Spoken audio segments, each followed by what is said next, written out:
음주운전이 단순한 실수가 아니라 중대한 범죄라는 건 이제 우리 모두가 아는 사실이죠.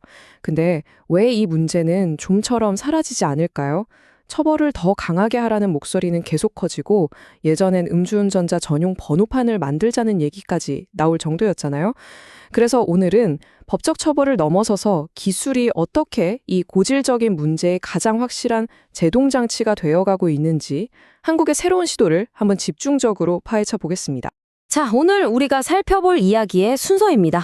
우선 왜 처벌만으로는 부족했는지 그 끝나지 않는 악순환을 데이터로 한번 확인해 보고요. 이어서 한국이 도입한 디지털 잠금 장치라는 해결책이 뭔지 구체적으로 알아보겠습니다. 물론 여기엔 현실적인 어려움도 있겠죠.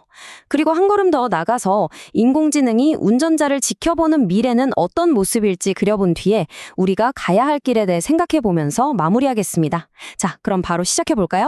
네, 먼저 문제의 핵심부터 짚고 넘어가야겠죠. 한국은 계속해서 음주운전 처벌을 강화해 왔습니다. 그런데도 왜 상습 음주운전은 계속해서 우리 사회에 심각한 위협으로 남아있는 걸까요? 이 숫자가 많은 것을 설명해 줍니다.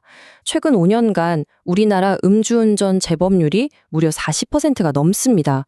이게 무슨 뜻이냐면 음주운전으로 단속된 사람 5명 중 2명은 또다시 술을 마시고 운전대를 잡는다는 거죠. 결국 벌금이나 면허정지 같은 기존의 처벌 방식이 상습 위반자들에겐 더 이상 통하지 않는다는 걸 명확하게 보여주는 수치입니다. 자, 여기 데이터를 한번 보시죠. 전체 단속 건수는 조금씩 줄어드는 것 같은데 정말 신박한 건 바로 저기 3회 이상 상습 위반자의 비율입니다. 16.7%에서 19.2%까지 꾸준히 늘고 있죠? 이게 뭘 의미하겠어요? 일반 운전자들은 경각심을 갖고 조심하는데 소수의 상습범들이 계속해서 문제를 일으키고 있다는 겁니다. 이 사람들에게 음주운전은 그냥 위험한 습관이 되어버린 거죠. 바로 이겁니다. 이 인식의 문제가 정말 핵심이에요. 상습 위반자들 상당수에게 음주운전 단속은 내가 도덕적으로 법적으로 잘못했다는 게 아니라 그냥 오늘은 운이 나빠서 걸렸다 이 정도로 여겨진다는 거죠.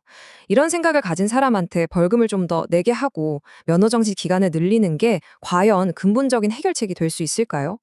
바로 이 지점에서 더 이상 운에 기댈 수 없게 만드는 원천적인 대책이 필요하다는 국민적 요구가 터져 나온 겁니다. 그래서 등장한 것이 바로 기술을 이용한 해결책입니다. 반복되는 위반 행위를 변명이나 요행의 여지 없이 그냥 원천적으로 막아버리겠다, 이런 강력한 의지가 담긴 기술적 장벽, 바로 디지털 잠금 장치입니다. 음주운전 방지 장치. 이름은 좀 어려운데요. 아주 간단하게 말해서 차에다가 설치하는 똑똑한 음주 측정기라고 보시면 됩니다. 이 장치의 목적은 아주 명확하고 과학적이요. 술을 마셨다면 아예 시동을 걸 생각조차 하지 마라.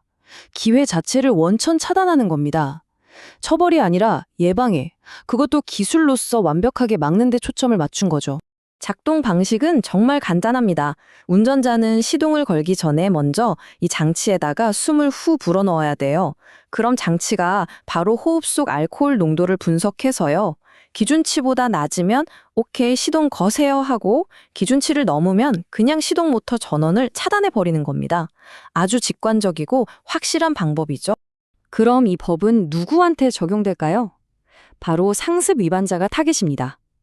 5년 안에 2번 이상 음주운전으로 면허가 취소된 사람이 다시 면허를 따려고 할 때 면허가 취소됐던 그 기간만큼 이 장치를 의무적으로 달아야 하는 거예요. 예를 들어 결격 기간이 2년이었으면 2년 동안 이 장치가 달린 차를 운전해야 하는 거죠. 여기서 중요한 건 최대 300만 원이나 하는 설치 비용을 전부 본인이 부담해야 하고요. 정기적으로 운행 기록도 제출해야 한다는 점입니다. 물론 이렇게 강력하고 좋아 보이는 기술적 해결책도 막상 현실에 적용하려면 여러 가지 생각해 볼 점들이나 넘어야 할 산이 분명히 있습니다. 이 제도의 장점은 아주 명확하죠. 물리적으로 음주운전을 막을 수 있고 또 운전이 생계수단인 사람들한테는 무작정 면허를 뺏는 대신 운전을 계속할 기회를 줄 수 있습니다. 이미 미국이나 캐나다 같은 나라에서는 재범률을 낮추는 데 효과가 있다는 게 증명되기도 했고요. 하지만 단점도 만만치 않습니다. 개인한테는 비용 부담이 너무 크고 또 다른 사람이 대신 숨을 불어주는 그런 꼼수를 쓸 수도 있겠죠? 물론 이걸 막으려고 카메라도 달긴 합니다만. 또 규정이 너무 복잡하면 운전자들이 잘 따르지 않을 수 있다는 우려도 있습니다.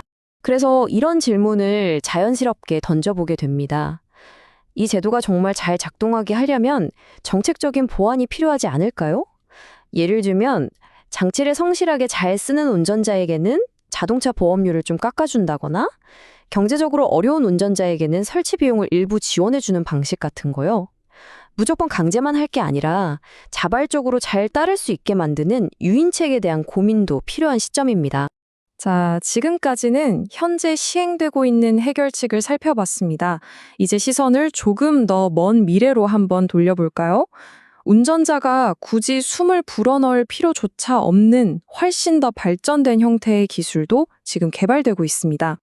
이런 상상 어떠세요? 내가 굳이 뭘 안 해도 내 차가 그냥 나를 쓱 지켜보는 것만으로 내 상태를 알아서 파악하고 음주 여부를 판단하는 겁니다. 이게 무슨 공상과학 영화 같은 이야기 같지만 이미 현실에 아주 가까워지고 있는 기술입니다. 여기서 정말 흥미로운 점은요, 이 기술이 무슨 특별한 장비를 쓰는 게 아니라 그냥 차량 내부에 있는 일반 카메라를 활용한다는 거예요. 지금 보시는 이런 운전 시뮬레이터 환경에서 연구자들이 수많은 데이터를 모아서 인공지능이 운전자의 아주 미세한 행동 변화만으로 음주 상태를 알아채도록 훈련시키고 있는 겁니다. 그럼 인공지능은 대체 뭘 보는 걸까요?